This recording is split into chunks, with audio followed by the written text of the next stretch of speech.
Hey everybody, this is Craig Cottle, Director of Nature Reliance School. I don't really know what day of the week this should fall under as far as the categories we usually use, but today we're going to be talking about guns and the way they relate to survival, preparedness, and daily life.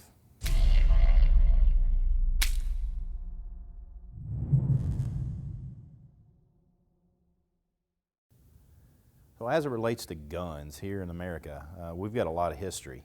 And in my personal opinion, I think some of that history is causing problems for us today, but I think they're easily solved, okay? So let's take a look at the history. Guns before in this country. They were needed for self-protection. If you were going to try to make your way into the wilderness, if you were going to try to build a fort, if you were going to try to build a city, as we grew as a country, you needed them for self-protection. I don't think there's anybody that could argue the point that you needed them for that fact. You needed them for food.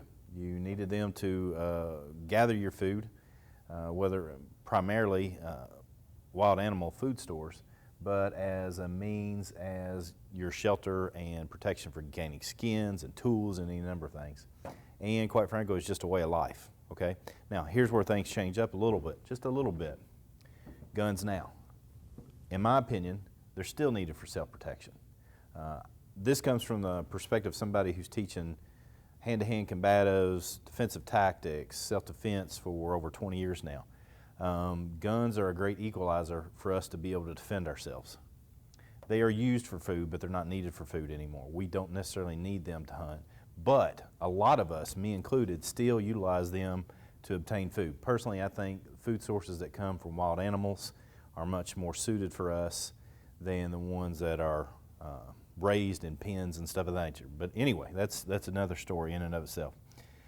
It is still a way of life, but it's very different from the way of life that we had it back then, okay? So what I mean by that is that we have a culture, a gun culture, if you will, and I'm not saying there's anything wrong with it, but what happens is that because guns are so easily obtained by some people, if they're not properly taken care of, we're having random acts of violence. And I think there's some solutions to doing this. And then we also today have those who have guns for the simple use of sporting, whether it's target shooting, whether you are in competition for whatever it might be, a 3-gun, cowboy action shooting, whatever it might be. There's a lot of sporting uses for weapons as well. Now, what I really want to focus on is how things are different for us as a way of life here and today, and try to find some solutions or recommendations or things that I consider to be helpful to you. So that's where we'll go next. So here's what guns are, my opinion. Again, this is my opinion, and opinions are like buttholes. Everybody's got one and they usually stink, right? So first off, guns are tools. They are tools. They are not, they don't just jump up off the ground, out of the closet, out of the gun cabinet, and go kill people. They just don't. And I don't care what your opinion is on the matter. They are inanimate objects. They're tools, and they can be utilized properly or improperly. So that's a fact. Here's where I think we, and particularly gun owners in particular, are making huge problems. They're not being taken care of properly, and I'm going to go into detail on that in the next section. We also currently have random and what I consider purposeful sensationalism. That's where you run into these movie stars. The latest is Liam Neeson, where he makes movies utilizing guns, makes movies that makes guns look cool, makes them look sexy, whatever it is that you want to attribute them to, and then he gets on his own pedestal and talks about how stupid they are and we shouldn't have so many. So that's just, I think that's purposeful, and I think that comes up randomly too when a lot of people in this country see movies with a lot of violence in them, and then they attribute that to the gun, not to the fact that it's a movie, okay? And then, most importantly, what they are solutions. And I want to not just say that they're solutions to fix some of these problems, but what I do want to help you with is give you some solutions so that these aren't necessarily problems for us here in this country. So if you've been following our blogs at all, you know that I've been talking about the proper maintenance, storage, and use of weapons, and I'm going to add in education here today. This is what I mean by that. I don't go into detail too often, so I'll just repeat this so that if people are hearing it and trying to think about it, but I am going to go in detail today. Maintenance, okay? One of the best ways that you can teach children about weapons is to help them learn how to maintain them. And what I mean by that is how to break them down, how to oil them, because we, by human nature, are very inquisitive. And so if you don't allow children to be around guns at a younger age, and what's that magical age? I can't tell you what that is.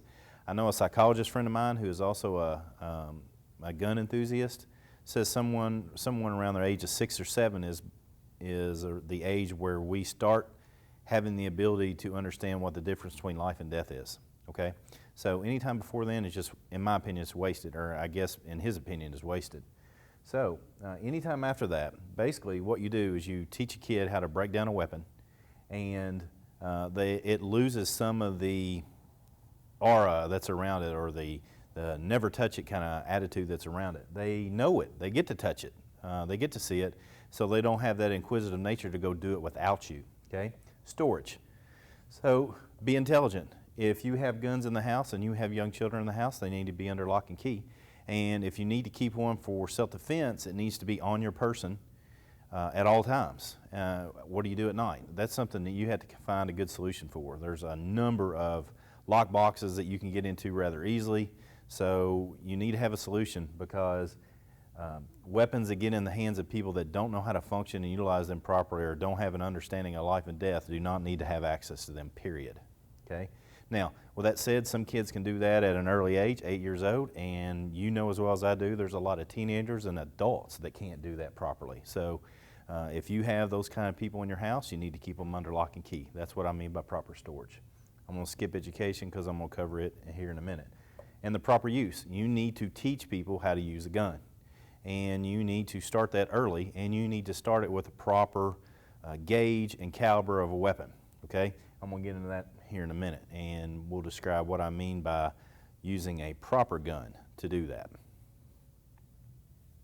I want to take a look at two different distinct groups, and I'm going to call them us and them because I think it's going to make sense in just a moment.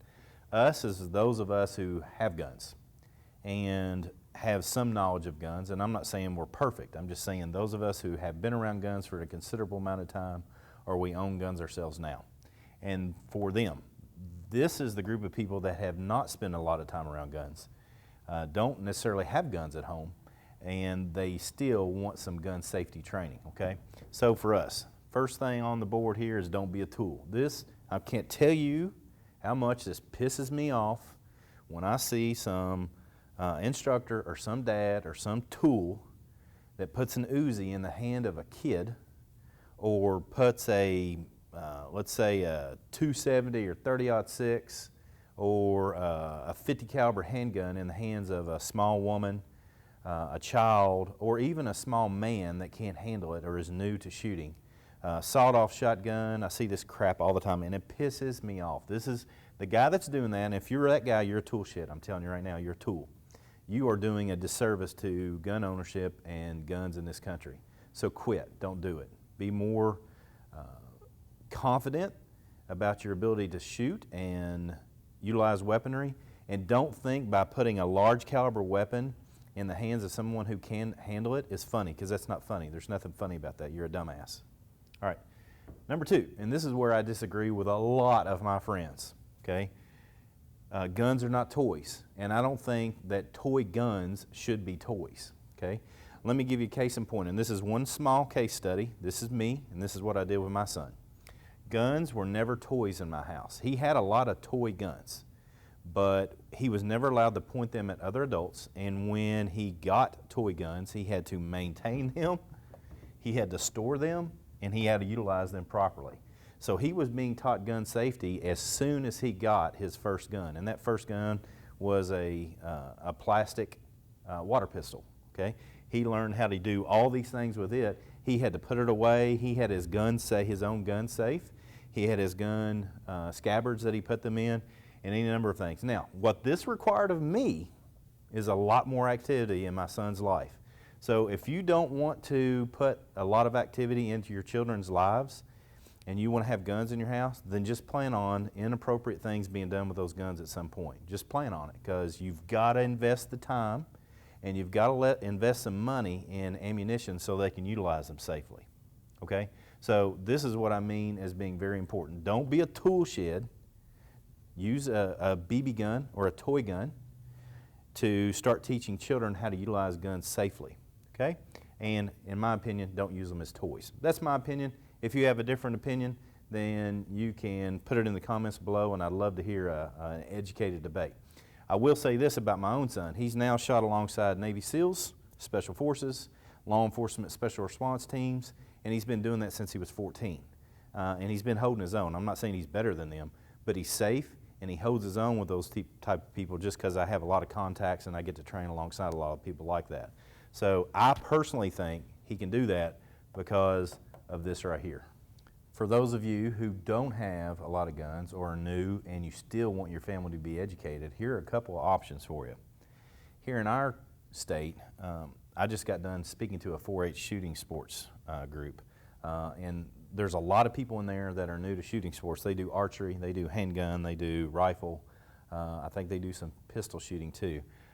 But these 4-H shooting sports, fantastic ways of teaching safety, getting kids out learning about guns, learning the safety side of them, and any number of other things that go along with the maintenance, storage, and use of guns. This is what I'm talking about here is where education comes into play. The other one that is huge throughout the country is what's called the Appleseed Project. The Appleseed Project is worth your time in looking it up and trying to find a group in your area where you can learn to be part of this particular project. It also does the same thing or similar things to what 4-H shooting sports does, is it takes people that are new to guns or want to have guns but don't have a background in doing it. And so they have the ability to teach kids that don't have that history like maybe where I grew up around guns. And then also hunter safety courses. Here in our state of Kentucky, and I'm sure it's like this in many other states as well, it is a requirement now in the state of Kentucky for you to be a hunter to have a hunter education and safety certificate. I can't advocate and encourage other states and other areas to do that as well. Most of the time, all these sources are run by volunteers, and you always get what you get when you have volunteers. Some of them are really good and some of them are not so good. But with that said, try to find one of these three, and you probably have more. If you have other options that are similar to these, then put them in the comments for our followers to see, because I'm really interested in making sure that people have the ability to have maintenance, storage, education, and use of firearms, because here is why I think this is a problem for us today. So in one of the earlier segments, I told you that I thought that a way of life was important for the early settlers of America, as well as it is a way of life, but it's different now. This is what I mean. Think back, you're a frontiersman or you're a settler in, let's say, Kentucky, because that's where I'm from. You've got a muzzleloading rifle, you might have two, and you might have a half stock and a long rifle, whatever it might be.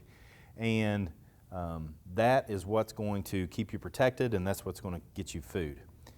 You have a son in the house, you have a daughter in the house, you have a wife in the house. Do you not think that that gun is going to be very, very important to the whole family, and the whole family understands the importance? Therefore, it's not a toy. There's nothing about it that is sporting. There's nothing about it that is a toy. It's a way of life, and it is a way that brings life to that family. We've gotten away from that. And I'm not saying that we can't fix the problems that are going on and fix some of these random acts of violence, but what I do like to advocate is that we need to have a continued sense that it is a continued way of life for us now, okay? Guns are here. We are having situations where we are gun owners are having our rights infringed, and we need to do everything we can to make sure that people understand the importance of gun safety. You know, I haven't brought up the video game thing. You know, I really don't know. I've talked to very educated people on the subject of video game gun violence, and I've had just as many people, and I'm not talking about just flim-flam people that have same interests as me. I'm talking about psychologists and psychiatrists and people that have really good educated opinions on mindset and disease of the mind and stuff of that nature. And I have just as many of them saying that we shouldn't have guns as we do. There's nothing wrong with it. It's all part of education, okay? So that's why I want to impress upon you, number one, don't be a tool shed. Don't be a dumbass and put weapons that don't belong in the hands of small people in their hands. And make sure you educate them on the proper use, the proper maintenance, and and the proper storage of these weapons so that we can continue to have the rights that we have been given. And again, I don't feel like, I've said this before, but I'll say it again. I think our God-given right to self-protection is what guarantees our safety and our ability to have the Second Amendment, which offers us guns. I don't think it's something that's afforded to us in our Constitution, and that's what gives us the right. I think it's a God-given right, and the Second Amendment just backs that up. So, with that said, I hope this helps. And quite frankly, I would love to see it start a dialogue below so that I can get differing opinions and we can discuss them and come to positive solutions for everyone, because I'm interested in having a very safe world here in America where guns are still a part and not a problem with virtually everyone in this country. So with that said, come on, join in. Let's discuss this and learn together.